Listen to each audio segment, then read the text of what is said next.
Hi, everyone. Welcome back to Chitheads. My guest today is Jonathan Dickstein.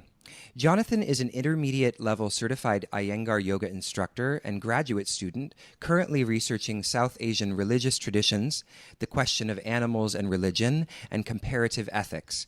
He received his MA in Religious Studies from the University of Colorado at Boulder and is presently a PhD student in Religious Studies with a focus in South Asia at the University of California, Santa Barbara. Jonathan is here today to talk with me about animals and God, very juicy subjects. So, hello, Jonathan. Thanks so much for joining me. Hello, thanks for having me.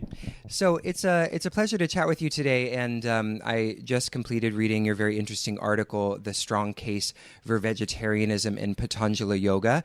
So we're going to talk about that quite a bit today, as well as your thoughts on Ishvara. But before we start all that, can we just get a little bit of maybe a little bit about your story and what led you to the work that you do in your own personal practice? Sure. I think I originally came to yoga like a lot of people came to yoga, and I mean asana yoga, um, as someone who had done sports and was interested in physical well-being and so on, and kind of just stumbled into vinyasa yoga like many people did kind of in the early 2000s. And it was only a little bit later. That because of my background, my undergraduate background is in philosophy mostly, and just my interest in philosophy overall, that like most people who I think are interested in philosophy, once they get involved in something, they then start to like want to look a little bit behind the curtain, see what's going on. You know, that as many people find the instructors saying things that they don't understand, words in Sanskrit and ideas about minds and bodies and liberation and all these things, and people have no idea, and some people take that bait and some don't. And so then I just started to kind of get more and more interested in that subject. And then after reading a lot of the same material that a lot of people read in English, I started realizing that kind of a knowledge of Sanskrit also was necessary to really understand what was going on, at least a working knowledge. And I mean, I could give the whole story, but then just the dominoes start to kind of fall. And you start looking into yoga ethics, yoga theology, things like that. Yeah. So what do you think that the developing a knowledge of Sanskrit did for your understanding of the practice and the philosophy? Like what layer of richness, if we can use that word, does it add to the knowledge of the tradition?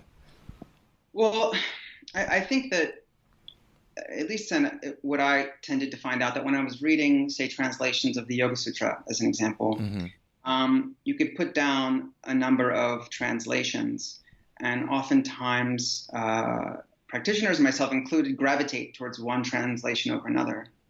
But I realized that I gravitate or attracted to that for nothing that has to do with the text itself. It has to do with my own, say, disposition at that moment in time, that orientation towards yoga. So maybe I like a more like poetic reading, or maybe I like a more analytic reading. And then I realized later that then the one that I am attracted to has very little relationship to that text itself. And we could talk about the problems with the notion of the text itself as well. But then I thought, well, maybe at least I should know enough Sanskrit to be able to then look at the original and see where these translations are coming from. And like many people who can even look at different translations, you find sometimes whole words, whole phrases that are in some translations that are not in others. And we start to wonder why they're there. Yeah, it's interesting because I feel like the general kind of climate in the yoga community, I feel like, is to appropriate the text in a way that sort of works for you. We have this sort of like spirit of individualism in our culture where people are inclined to just, like you're saying, sort of cherry pick those things that like feel good to me, rather than do the hard work of really allowing, the text itself and what we might say was the original intent of the text to challenge me, to challenge my presuppositions, to challenge my own, subjectivity in the context of the world and my upbringing and so on and so forth. So what are your thoughts on that kind of, we might say, sort of individualized a way of approaching the Yoga Sutras or other ancient texts from the yoga tradition in relation to the work that you're trying to do, especially with this article, which I think is quite on the other end of the spectrum, in that it's saying, no, let's look and be really honest about what the text says in terms of vegetarianism, and then go from there.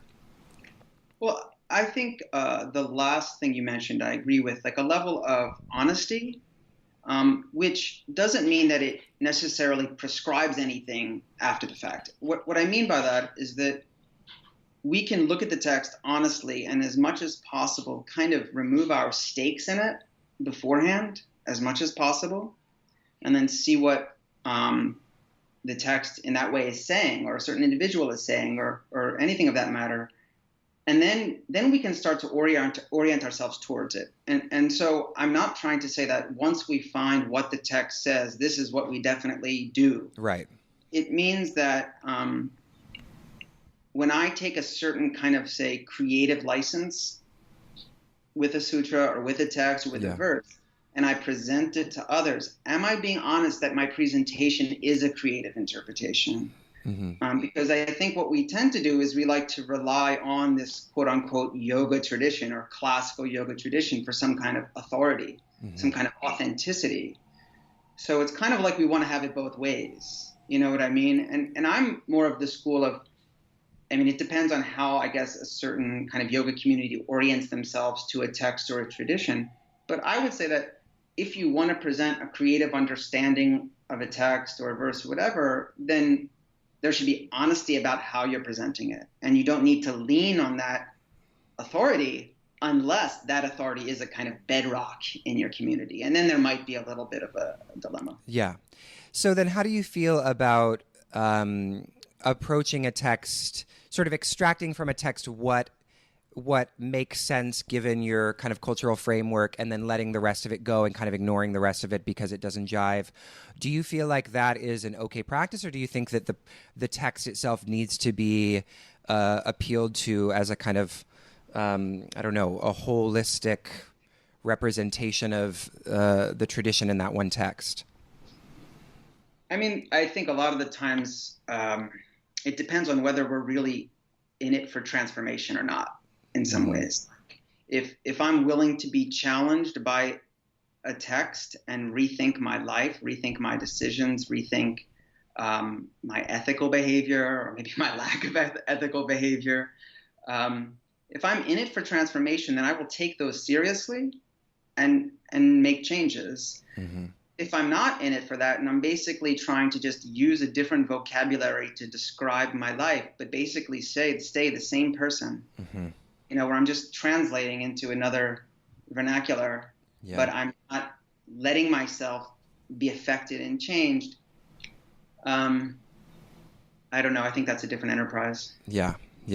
I'm glad that you said that. Okay, so let's talk a little bit about your article. So one of the things that I find most interesting about this article is how you engage the text. What's the most appropriate way to refer to it? The Patanjali Yoga Shastra, which includes the sutras and the commentary. Is that sort of the appropriate way to refer to it? I personally think that is the best way to relate to it, especially given the work that many of your listeners may be familiar with, of Philip Moss and some others who do modern yoga research, who deal with the transmission of the Yoga Sutra and the fact that the text is historically transmitted as a unified text, sutras and bhashya, and that while most yoga practitioners, I think myself and modern yoga practitioners, are given actually the sutras in isolation, and then maybe at some point in the future even get to reading the commentary,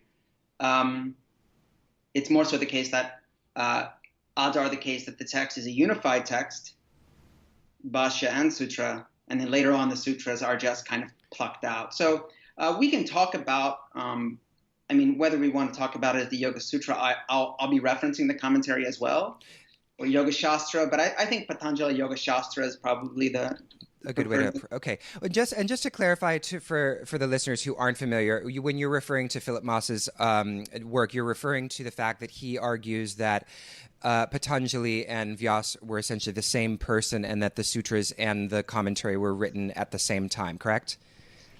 Yes, and I think even within that, there's kind of a little wiggle room in the sense that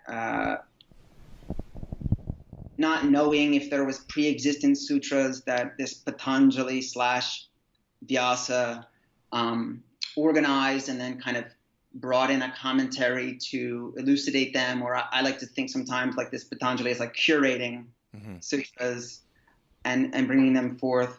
I think regardless of whether we're going to make the case that it's one and the same person or not,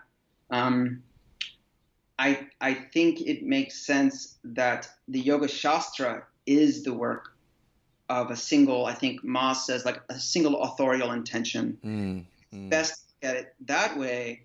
And then I would add that even if we don't accept that, and I think someone like Edwin Bryant, he agrees with it, which is like a softer position, which is a position I'm very amenable towards, is the idea that even if we don't say buy in 100% with that former position, I think it makes sense only to consider that, to understand that our understanding of the Yoga Sutra comes through the Bhashya. Like, we only understand what the sutras mean given the explanation of the quote-unquote Vyasa Bhashya. Yeah. And so I think the Bhashya is the best way to interpret the text. And I find it a little odd that we understand the sutras through the Bhashya and then we want to say, throw out the Bhashya but keep the sutras. Yeah. So that's where I'd be on that. Okay, thank you for highlighting that. So then, so one of the interesting things about the article is that I really appreciate the way you engage the text in a way that highlights and explores contemporary ethical issues. This in this particular instance being vegetarianism and the treatment of animals, which is obviously a hot topic. So is this just specific to the article, or is this kind of reflective of your own preferred method in approaching these texts?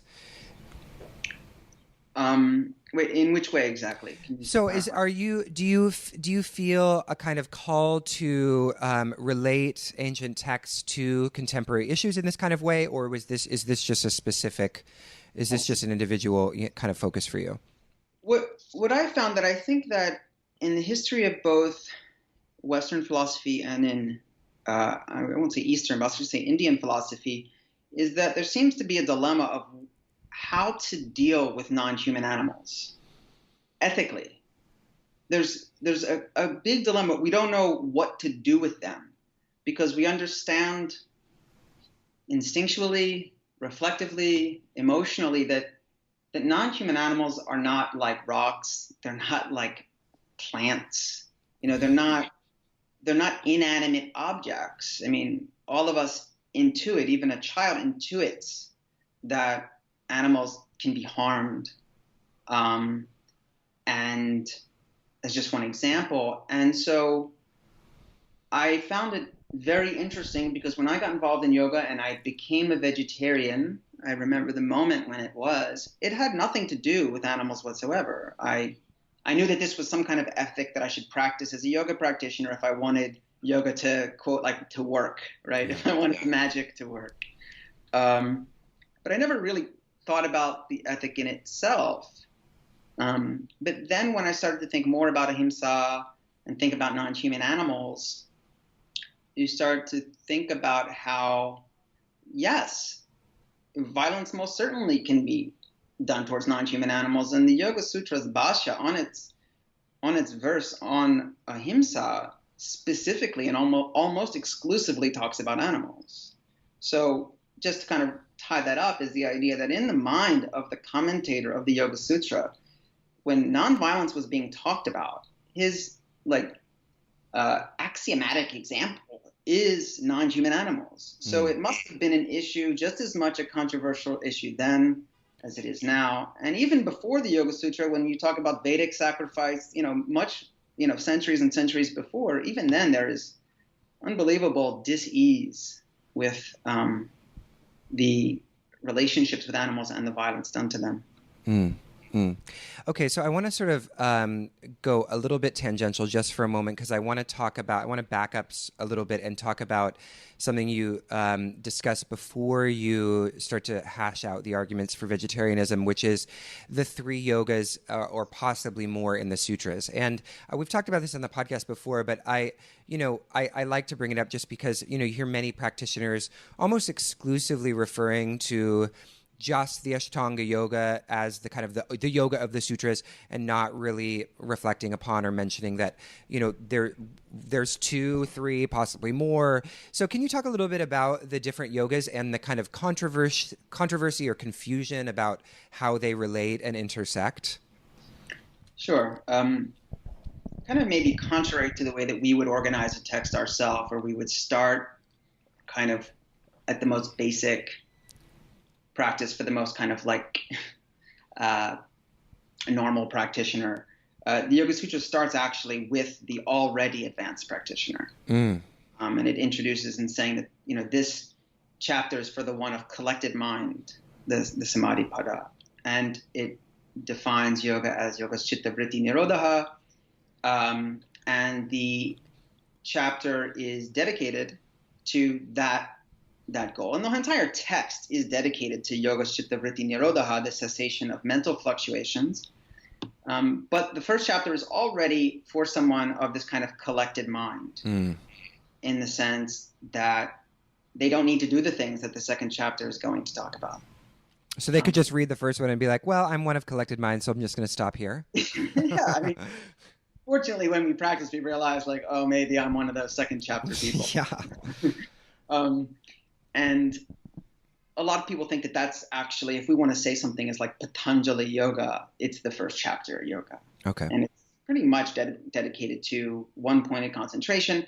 Actually, in the commentary on the first sutra of the text, it says yoga ha samadhi. Yoga is samadhi. Yoga is samadhi. So, I mean, that's really the first chapter is focused on. And then the second chapter is introduced with the idea that it is, now we're going to talk about yoga for persons of scattered mind, uncollected mind. And everyone thinks like, oh, no, finally, something for me. And then there is the yoga of action, the Kriya Yoga, that has 3 components, that is introduced at the beginning of the second chapter, which very little is discussed. I mean, it's tapaha svadhyaya ishvara pranidhana ani kriya yoga.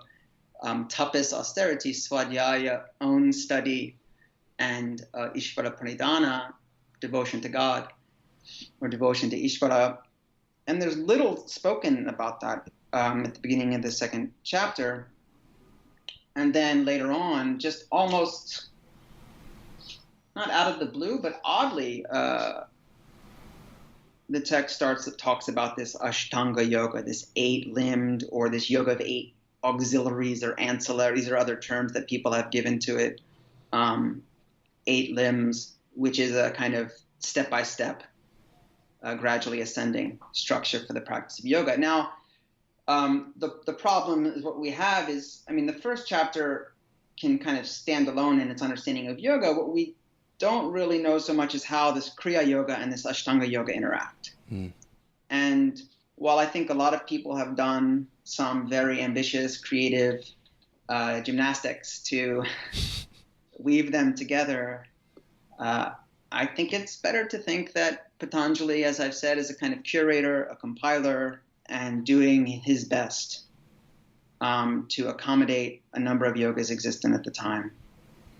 And I don't really think there's a satisfying way to reconcile the 2 yogas of the second chapter. Okay, so because the Kriya Yoga, we can see it, verbatim as the part of the niyamas, correct? And so what are some or a couple of the arguments for why, I mean, how do these, I know you literally just said there's no satisfactory way to combine them, but this has just always confused me. So is it that, is it sort of in a sense that like the Kriya Yoga is for sort of the second level of, people who is sort of would all the rest is sort of assumed, or they've moved past all that, and the Kriya Yoga is sort of like what the rest that they need to focus on. I mean, what is kind of your working theory as to how these two relate? Or are they just totally just slopped in together, two different yogas? I don't. I mean, some people will say that actually that the tapa svadhyaya and ishvara pranidhana in the Kriya Yoga isn't exactly the same kind that is now used as a niyama. Okay. It's not exactly the same. It's hard to find that because you don't see them described any differently in the text. Another example, I mean, one of the common things someone will do, and there's at times when I think it's reasonable, is to say, well, the audience knew what Kriya Yoga was, so that's why there's not a big explanation about it. Okay.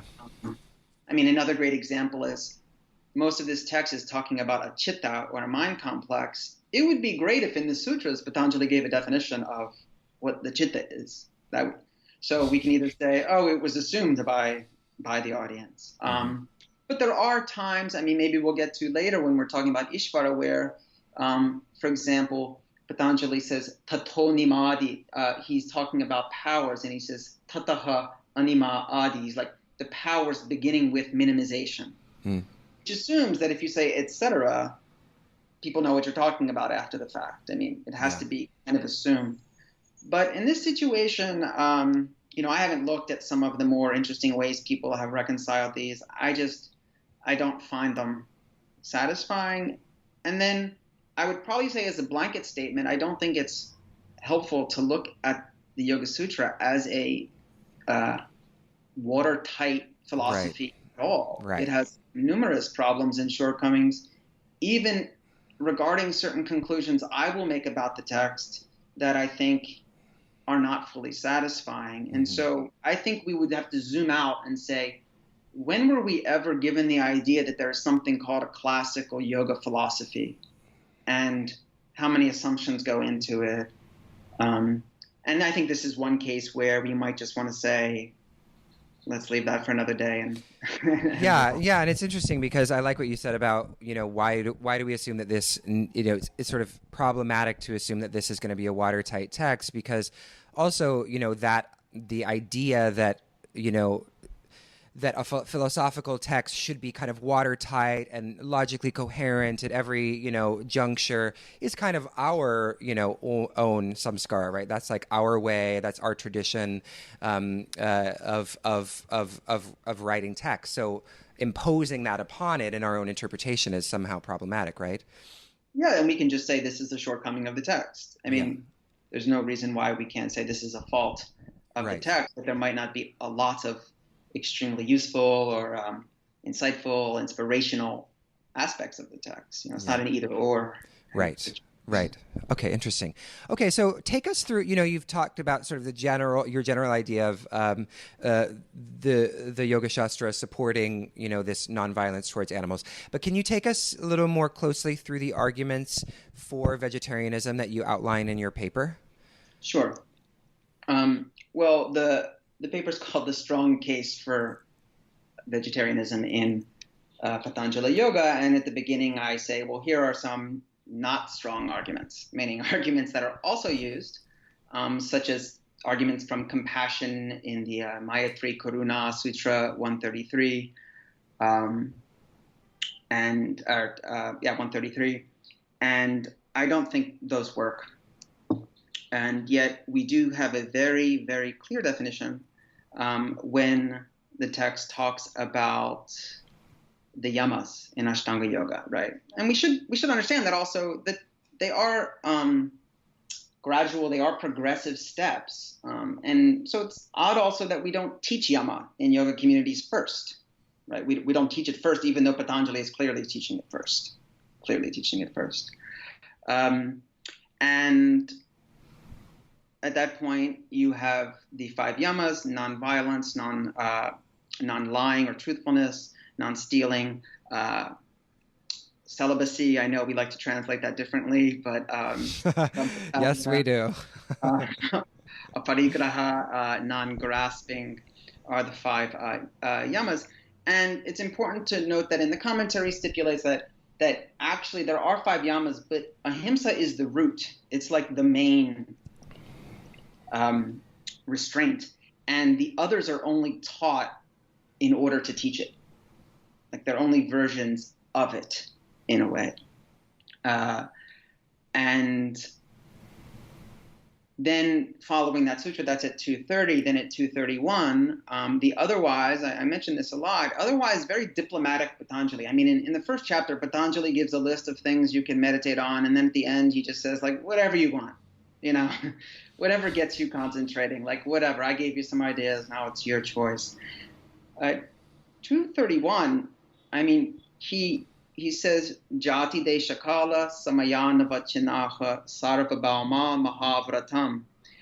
These yamas are the great vow. They are not exempted by class, place, time, or circumstance. They are universal. So in the discussion of ahimsa itself, and referring to this sutra particularly, the commentary says that you can't say things like, I'm only going to eat animals on this day, but not others. Or I'm only going to do it in the context of sacrifice, kill animals in the sacrifice and not others. The commentary says that even the fisherman who says, I fish, it's part of my occupation. This is the reference to jati in the verse. So that makes it okay, because I only do it for my livelihood. Patanjali, who's otherwise very flexible, says, no, none of these are outside the umbrella of nonviolence.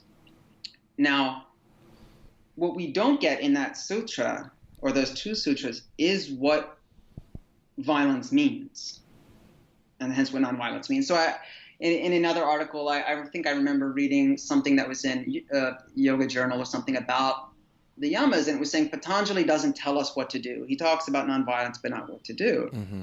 But in Sutra 231, he talks about slaughter for sacrifice, for consumption, for livelihood, and says, no, these are all off the table. And then at Sutra 234, a little bit later, he goes on to say that nonviolence are acts not only done by oneself, but done on one's behalf and approved of, kind of sanctioned. So you can see how that net actually gets cast quite wide when we start to think about that logically. So in that respect, the examples continually throughout the text are about flesh, animal flesh, and skins, and because those obviously require in 99% of cases actually slaughtering an animal for that. But as I outline in that paper too, we can easily extend that to any forced breeding, any confinement, any manipulation, mutilation, and eventual killing of animals as well, which is involved in things beyond flesh, including dairy products, eggs, a number of the way that animals are used for entertainment, for labor. So that's just kind of a general outline of the situation. I see. So then what would be a Patanjali, from your perspective, based response to the idea that, okay, well, harming implies that, there's some kind of unjust way of processing, blah, blah, blah, and that if we if we ethically killed them, if we did it in a way that didn't cause harm or there was no pain, then that sort of could fit within this, system that you're laying out. What would the response be to that? Well, I think what's interesting, I'm kind of going to come at this from an oblique angle a little bit, is right after ahimsa we have satya, right, which is truthfulness. Mm-hmm. And the commentary on that says, yes, truthfulness as well is not to be violated at all, unconditionally. However, if there is a conflict between satya and ahimsa, you should always favor ahimsa. So just because I'm hiding people in my basement who are hiding from an unjust regime. The regime comes to my house. They ask me if the people are here, if they're in my basement, that I'm bound by nonviolence more than I'm bound by satya. Okay? And so what that also indicates is that it's not actually just because I'm killing, because I wouldn't say in a way be killing those individuals myself, but I would be permitting it. I would be approving of it. I would be facilitating it. Mm-hmm. So I would say that in the situation you're describing, now if we go into two cases where we have to balance like two himsas, right? So what if the animals were not harmed as badly as they are in 99.9% of the cases, which I think people should recognize that about 99% of all the animals that they consume or may consume in products come from awful places. Yeah. So we also have to be careful about kind of like looking into this kind of fairy tale situation that doesn't exist. But to get to your point, I would still say that kind of, if we start at that logic, if we start from the logic of treatment, like if only we treated them better, it assumes that using them at all is justified. And so we have to first figure out whether or not using the animals at all is justified. Right. And only if we can answer affirmatively to that, then we can start to talk about then levels of treatment. Do you follow what I'm saying so far? Definitely, yeah. So I would say that in a situation where using animals for food and labor and entertainment is completely avoidable and unnecessary in the vast majority of cases, the violence that is enacted just by using them at all outweighs anything that we could say offer on the other hand. Now, people at this point like to go into like very, once again, very marginal cases, like I'm on a deserted island with a cow. I don't know, some people say, well, I'm just going to eat what the cow eats. But these become, they're not relevant. And I think a piece that you mentioned earlier, I talk about, modern yoga practitioners are not in these situations. The vast majority of them, especially Western practitioners. So we tend to do this kind of, how would I say, insincere gesture towards marginal cases to justify the anything but marginal cases that we live with on a daily basis. Yeah, that's a really good way to put it. So, I appreciate, we're sort of talking about this, but I appreciate your point that you make at the end of the essay that, not everyone's going to feel compelled by these arguments if they don't appeal to this text as the foundation of their sadhana. And I think, one of your points is that many contemporary practitioners do, while still ignoring, the vegetarian bit that you've been arguing for. So what are your thoughts on this? I know, you say that towards the end of the essay that this would challenge one's ability to even say that they are practicing Patanjali yoga. Do you stand by that hard claim? I do think that if we're talking about the kind of, if we mean what we say, it comes down to that, right? If we mean what we say and then we do what we mean, and we think that's important, and the first rung of Patanjali's Ashtanga Yoga is basic ethical dispositions, and we discard them, especially when he is extremely firm in the necessity of performing them. And there are many other contemporary yoga teachers who have tried to come back to yama and really emphasize it among their practitioners. Whether or not that's been heeded or not by the teachers or the students themselves is a different question.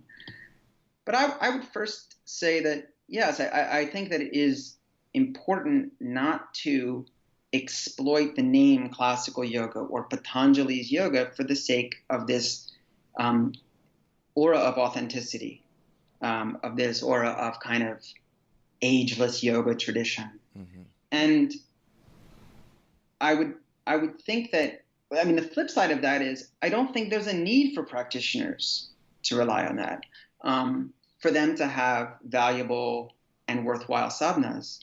the difficulty is, I think if you go to pretty much most teacher trainings anywhere, I know in the United States, and you look at their modules on yoga philosophy, they're going to be talking about the Yoga Sutras. In my experience, you might have a little bit from the Hatha Yoga Pradipika and the Bhagavad Gita, but there's a lot in the Hatha Yoga Pradipika that is not talked about. Yeah. That people would be very surprised if they started to read the chapter on mudras and other things and really got into it. So I think we should just start to ask, like, what are we either consciously, subconsciously trying to gain, trying to benefit from by these invocations of certain traditions? And why do we think we need them? And is it coming from a good place, an honest place? Mm. And if someone says, no, I actually have read, say, the Yoga Shastra, some of it, and it very much resonates with me, and I want to follow this certain practices, then I think it is important to, learn from our teachers, as it were, or learn from that guiding source in this context. Mm. Now, even though, you make a point of saying that the essay, the point that you're getting at is not exactly about, why one needs to be a vegetarian, I still thought it was interesting that you point out that it's not necessarily because it's some sort of like abstract moral virtue, but that it's almost based on a kind of, individual, it's about your personal practice. It's like, in order for me to be to cultivate a sattvic state, I have to be a vegetarian, which is like not really about the animals, right? It's more about me.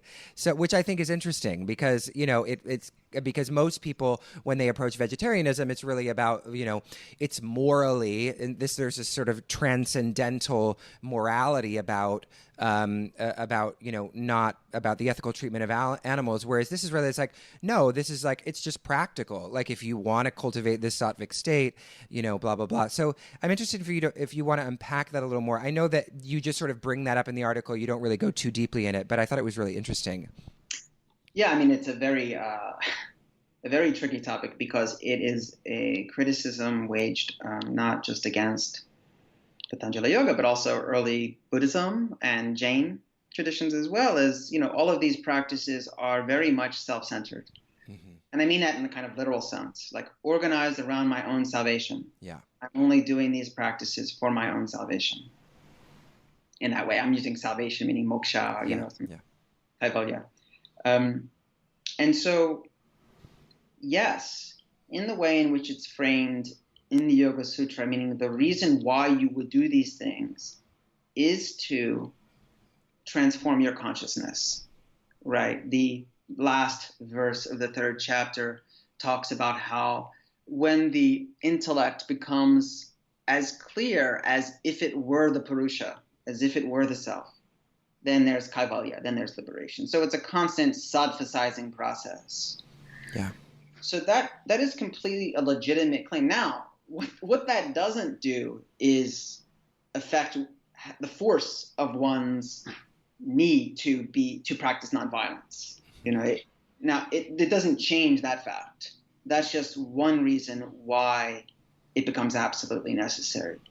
Now, the other question is, you might not be doing it for the animals in themselves, according to this structure. That's possible. But that doesn't address the question of whether the animals matter. And what I mean by that is, do they matter morally in themselves? And there's a great book by Christopher Fremren called Hinduism and Environmental Ethics, where he talks about, and he gives a very convincing argument that the idea that ahimsa can be a virtue and can be an ethic and can actually promote this kaivalya only makes sense if animals in themselves matter, as if it matters how we treat them. Because he gives a more kind of sophisticated explanation, but just that idea that it would only make sense that it's a virtuous act not to harm animals if they in themselves matter. Mm-hmm. And I think if we step outside, because some people will say, Jonathan, I hear what you're saying and this and that, but fine, I don't care about Patanjali Yoga anymore. I don't care if I'm following that. I'm not from the 5th century. I'm not Indian, X, Y, and Z. And I really have no kind of strong aversion to that. The problem is is that you're still stuck by ethical problems or stuck with ethical problems. And if animals matter according in the Indian context or in the kind of Western secular ethical context, if they matter at all, then whatever that means, it has to mean that kind of frivolous violence against them isn't justified. Yeah. I mean, and most of us would agree with that. That's what's kind of the striking thing, is that the vegetarian, I would probably argue more, the more kind of vegan imperative, we already agree with it, actually. We already agree that frivolous violence against sentient beings is to be avoided. Yeah. It's just we stop when it starts to butt against our habits. Yeah. But the Yoga Sutra itself is trying to have us probe our habits. Yeah. And change our habits. Yeah. Yeah, that's a really good point. Okay, so now two potential rebuttals. One would be, okay, well, you've said that we've already talked about how the Yoga Shastra is not exactly a airtight text. There's some inconsistencies, blah blah blah, and I'm more inclined to the Kriya Yoga system, and the Kriya Yoga system doesn't talk about the treatment of animals. So why then, according to your argument, can I not call myself a Patanjala yogi in the Kriya Yoga vein? Sure. So I do reference this at one point, I believe, in that article, is that if, as we said at the beginning, we're viewing, and I say if, we're viewing the three yogas, the cessative yoga, the Chitta Vritti Nirodha yoga, and then the Kriya yoga and the Ashtanga yoga as three yogas, all kind of working along, the kind of very adept to the middling, as they translate it sometimes, or the less adept in this life. Yoga for Dummies. Yeah, something like this. I think there is that book. So the idea that ethical prescriptions and proscriptions are required for the quote-unquote dummies or the kind of lower rung practitioners, but they are not expected to be performed by the higher rung practitioners, strikes me as a little bit odd. It strikes me as a bizarre kind of system where somehow cultivating nonviolence was absolutely necessary to, say, make the mind more sattvic for those practitioners. But somehow when you're a more adept practitioner, you do those things and it is not required at all. Now, I'm not saying that actually these arguments can't be made. I think that in like a tantric context, those arguments can be made. But I would say we have to be careful about trying to smuggle like tantric perspectives in to do our dirty work. and I think that's what we do. I mean, I've done it myself. Is like we always like to have the arguments both ways. We want to stay true to, say, the Patanjali Yoga, but then when it talks about celibacy, we then kind of talk about a parallel or like a 1,000-year-old later tradition, and we try to make it work in a certain way. And as we started, I have really not some strong aversion to employing different perspectives. I think there's a problem with trying to convince ourselves that it is sanctioned by that text or that classical yoga is sanctioning it. And like I said, at that point, if we want to just kind of throw classical yoga off our backs and say, you know what, fine, I'm not going to teach it even anymore in my class. I'm not going to quote the ethical sutras, this and that. I think that's fine in a certain way. It's just, are we being honest in our presentation and in our own practices in that respect? Yeah. Okay. So now the next question that I have is, and I want to sort of wrap this part of the conversation up in the next couple of questions so we can talk about Ishvara. But you wrote an article for Elephant Journal that was really interesting because you mention a common rebuttal to, this claim about strict vegetarianism within the context of yoga practice is that the rebuttal is basically citing Arjuna as a figure, in the Bhagavad Gita, for those who are not familiar, practicing a morally permissible form of violence. And then you disagree with that claim on a number of different grounds. So can you go into that a little bit? Yes, I think that And I've heard this a lot. Actually, it's one of those things that never Stops. yeah, but never appeared to me personally Oh, really? until Okay. I started hearing it. Like it never occurred to me to make a kind of lateral move and to talk about. So I'm like a white, almost middle-aging male in the You are United not middle-aged. middle-aging, approaching, rounding up. You I'm must be rounding up. younger than me. No. I'm rounding up, and I'm going to now say that my situation is like that of a warrior on a battlefield deciding to choose between killing gurus or letting his own family die, which has a completely different dharmic situation. The character in Arjuna in the Bhagavad Gita is not bound by nonviolence. I mean, he is a warrior. He participates in violence as a warrior. I mean, the conflict in the Gita for Arjuna is not that he has to fight in a war. He's used to fighting in wars.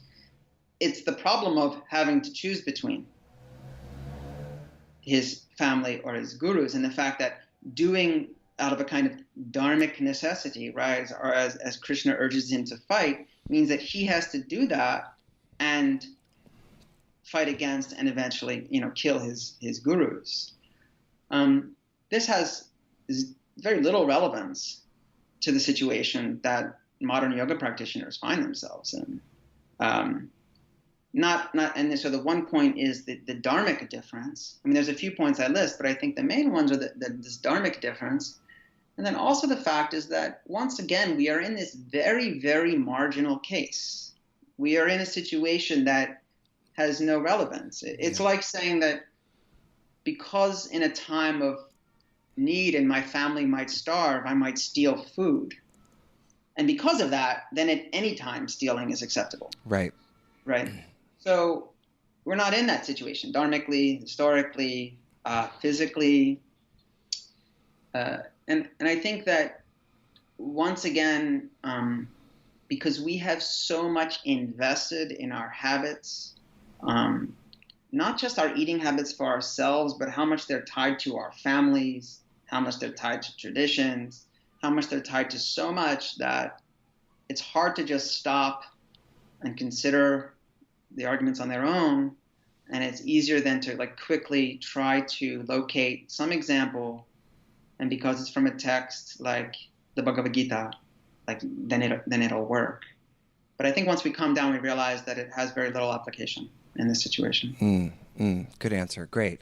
So now, last question on this topic is a provocative one. Are you ready? I am ready. Okay. So do you practice a classical form of brahmacharya? Do I practice a classical form of brahmacharya? No. Okay. So then, if one can, take sort of poetic license with this, with brahmacharya, for example, which most of us do, then what is the argument that says that, vegetarianism, non-harming, we can't take poetic license here and still call ourselves Patanjali yogis while taking poetic license with something like brahmacharya? Yeah. Well, there's the first question of whether or not you're asking me that question, whether I even say that I'm ascribing to right. Yeah, of course. The practitioner, right? I would say, as personally, the problem is that I would say that if we want to inspect the ethics of the Yoga Sutra itself, they might also have problems themselves, just as in their ethical formulation. And if we find them unsatisfactory, what happens then, we're thrust into a world of just basic kind of moral philosophy and secular ethics. The downside is, I think, that there is very little way to escape the imperative of nonviolence, specifically as manifested as veganism, once we start talking about secular ethics. I've yet to hear any kind of legitimate argument to the contrary. So that's an issue, is that kind of once we start to get out of that realm, we're not kind of making life any easier for us, at least in the sense if by easy we mean continuing our old habits. The second key I would say is that I think we should look at what are our justifications for this wiggle room? You know, and what is the downside of that wiggle room? So a lot of people, here's an example, will say, yes, I can understand why brahmacharya exists, because if practiced in a certain way, it can be violent towards others or dishonest towards others or disrespectful. But the way that I'm practicing it eliminates all of those things right, in a certain way. Why I think it actually has credibility, right? Because if we just say, like, no, just doing this act in itself is violent, seems kind of a little strange. Yeah. The problem is when we go into ahimsa, we don't really have that space anymore. I mean, we can start to have discussions about, oh yes, but I will quote unquote humanely imprison animals and humanely slaughter animals, but it's kind of an oxymoron. Yeah. And we realize that the need for doing it doesn't really exist, and it's easily avoidable. And so just saying, just as we have wiggle room here, we should have wiggle room here, doesn't, when we look at it honestly, and if we actually do think that frivolous violence against animals should be avoided, we don't have a good justification for choosing that little space, that little wiggle room. Yeah. Yeah. Interesting. Okay, great. So now let's talk about God. So, what I thought was kind of interesting that sort of occurred to me when you were talking, maybe before we started the conversation, was that, we're talking about animals and God, two topics that we have a kind of troubled relationship with in our culture. And I'm just wondering if that's not random. Do you have any thoughts on, is there a connection between our troubled relationship with God and our troubled relationship with animals, according to your perspective? I mean, I could probably, if I thought about it more, create more direct relationships. But I think that in many ways, they both relate to what we brought to yoga before we started, and what we're trying either to continue or run away from or rebel against. The fear, I think, in the animals and nonviolence and veganism question is that if this is taught, I think a lot of teachers feel they'll lose students. That they'll lose students. And so with other things as well.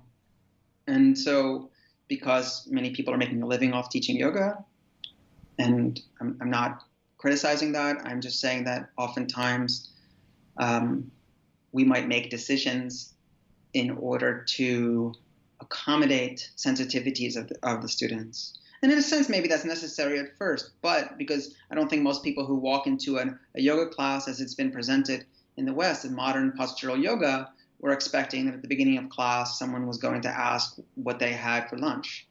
And so that's a fact of the present, the way that yoga is presented and taught, and that's okay. I think, though, that continually obscuring it and never acting like it's important gets into a very troublesome territory for someone like me, especially by people who continually invoke the tradition. Yeah.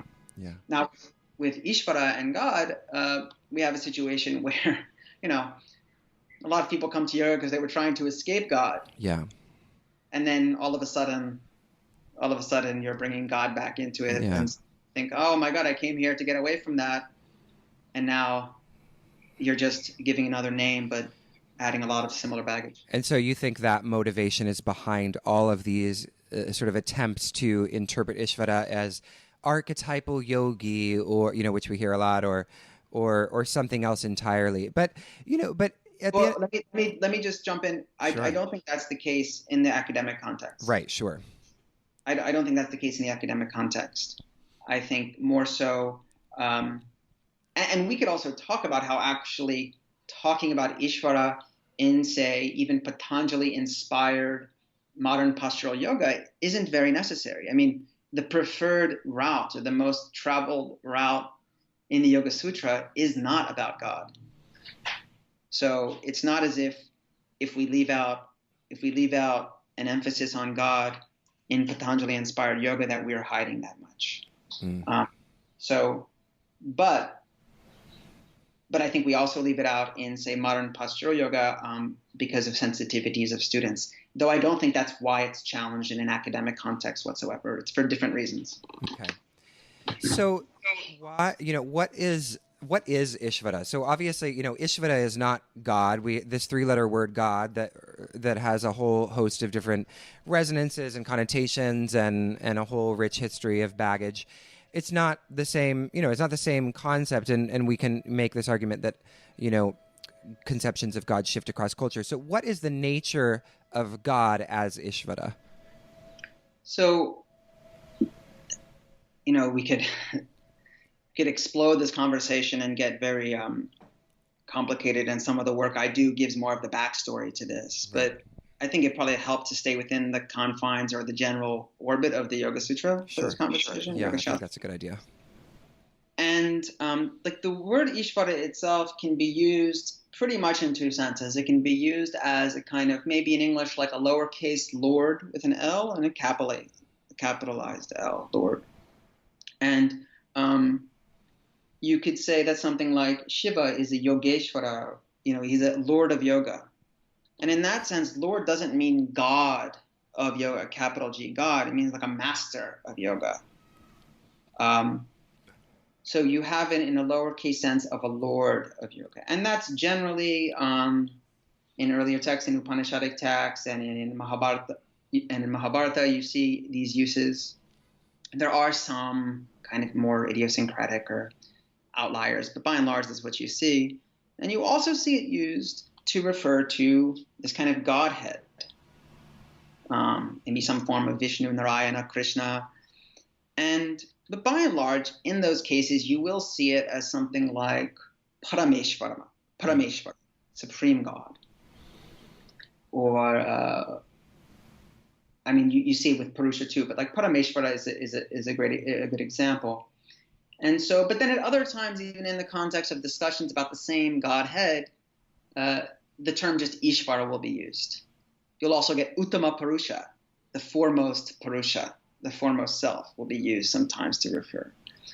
And so I think that a lot of the initial kind of oddity about approaching the Yoga Sutra, and maybe you can speak to it from your own experience on this, is that the role of Ishvara, or the function of Ishvara, at least on the surface in the Yoga Sutra, is a little strange to get one's handle on, because in a sense, devotion to God is optional. And I would like to talk about that optionality as well. But also because Ishvara is referred to as a Purusha Vishesha, as a special or a unique, a special Purusha. And so people say, oh, Purusha, well, Purusha is just like an individual self. And so that just means that Purusha is just a self, but just like a little bit different, a little bit better. I think that notion that it's a diminutive, Purusha Vishesha, some kind of diminutive to Ishvara, is an incorrect reading. And if we look at some of the bhashya around those sutras, it becomes apparent that that's not the case, and especially on a bhashya in the third chapter, which we could talk about as well. Yeah, so on that Purusha Vishesha, because, at the end of it, at the end of the preface that you shared with me so generously, preface from this book that you're writing on Ishvara, you said that you're going to argue, I guess, in the course of the book, that Ishvara is very much a godhead like Krishna, which I thought was, and I know I've heard this before from Edwin Bryant as well, and for me, from my understanding, and so I hope you can work this out for me, as the Purusha Vishesha, I understand like Ishvara is special as a special Purusha in the sense that it was never enmeshed in Prakriti, right? It's always been outside Prakriti. But then when I think of, Krishna, I think of Krishna as sort of like a Jesus character. Jesus was on earth. Krishna was, Krishna has played here in the, this gunic realm, engaged in different leelas and playing around, and so it's hard for me to reconcile the idea that Ishvara is completely outside the kind of turnings of Prakriti with Krishna, which feels very much within Prakriti, at least in partly in terms of its one form of its manifestation. Can you talk a little bit about that and how to reconcile that? Sure. I mean, there is a general problem. So I think we should separate kind of claims that I'm making. I'm not trying to argue that the theology of the Yoga Sutra is satisfying. Okay. that the notion of God makes sense when we pick at it. Okay. I'm arguing that Patanjali's conception of God is a supreme God kind of figure. Now, a problem, and this is actually a problem even for Sankhya metaphysics, let's just say that doesn't even talking about God, is how is Purusha and Prakriti interacting at all, period? Yeah. How do we have exactly immaterial and material interaction, period? And there's examples used by commentators about magnets and iron and things like this. But, you read it and you don't have to be a philosopher to read it and say, this doesn't really seem satisfying. Yeah. So how can Ishvara interact with his, I'm just saying his because Ishvara is a masculine noun, so with his devotees? How is not really my concern or the question. The question, does he? And does Patanjali think that he does? And in Sutra 124, on that one, the one you mentioned about klesha, karma, etc., the commentary says that God bestows his anugraha, his grace, on devotees and lifts them out of samsara. Patanjali's Ishvara is an active Ishvara. I mean, we might not have the stories that we have of Krishna in that context, and this is a sutra text. It's not, it's not like Purana. Yeah. But the idea that Ishvara doesn't actively interact with devotees is not at all, I don't think, evidence in the text whatsoever. However, because there is this problem that we're talking about right now, is how does this Ishvara, who is supposedly completely other, interact with his devotees, has motivated certain commentators or certain scholars to say things like, there's a term, metaphysical sympathy, or God inspires by sheer being, something like that, or grace by sheer being, which is completely unsatisfying for someone like myself. And it's not, and so the God in the Yoga Sutra is a God that catalyzes the chitta vritti nirodha of the aspirant.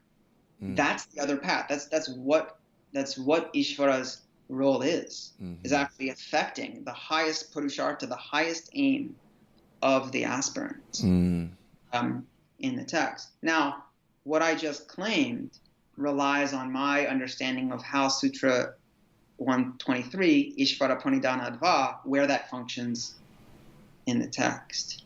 But let's also, I know it would require its own discussion, but let's not forget that in the second chapter, in the discussion of the niyamas, which includes Ishvara Pranidhana, and then later on talks about what is the result of Ishvara Pranidhana, the result is samadhi siddhir, the accomplishment of samadhi. So even then, there is a kind of odd gesture to the fact that Ishvara Pranidhana, devotion to God, itself results in the perfection of samadhi. The problem with that is, well, if that's the case, why is that buried in the niyamas at the third stage? And now I have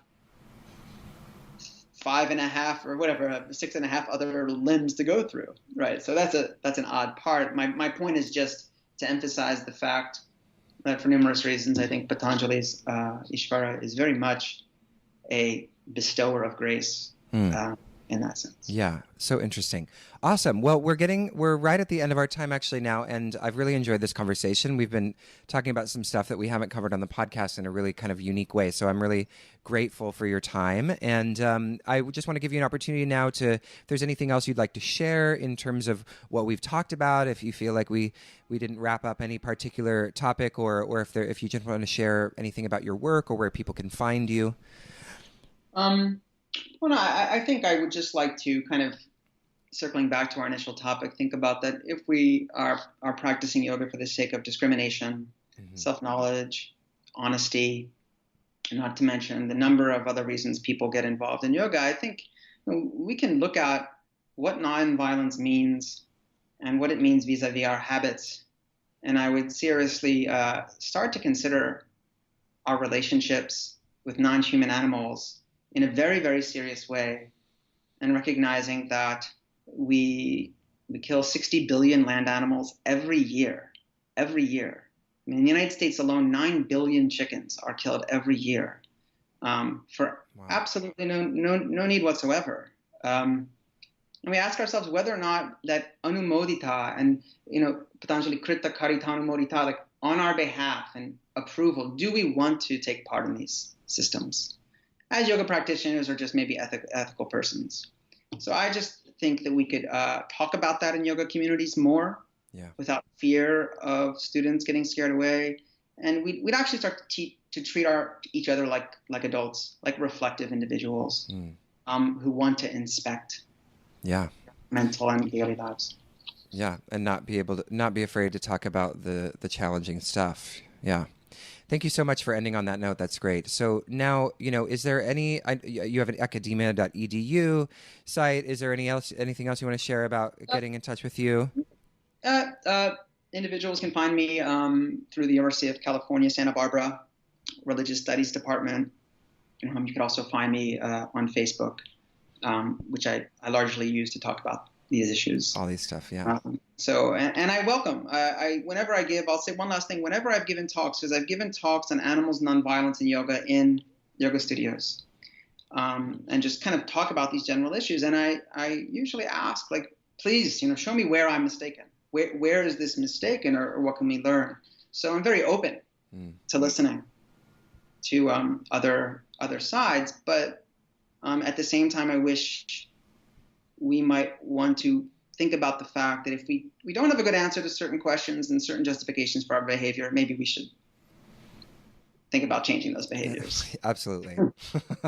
All right, Jonathan, thank you so much. It's been such a pleasure. Thank you so much as well.